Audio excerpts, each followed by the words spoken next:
Family full of doctors. Director ఎట్లా అయ్యారు అసలు మీరు?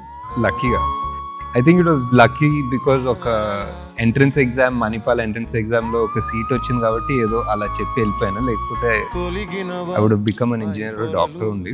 చెరిగినవా నీ భ్రమలు, మెరిసినవా నీ కనులు, వెలుగు పడి మనసన్న కన్ను నీలో ఉన్న సినిమా తీయడానికి నాగికి ఎంత ఎక్స్పీరియన్స్ ఉందనే దానికంటే నాగికి సావిత్రి గారు అంటే ఎంత ఇష్టం ఉంది.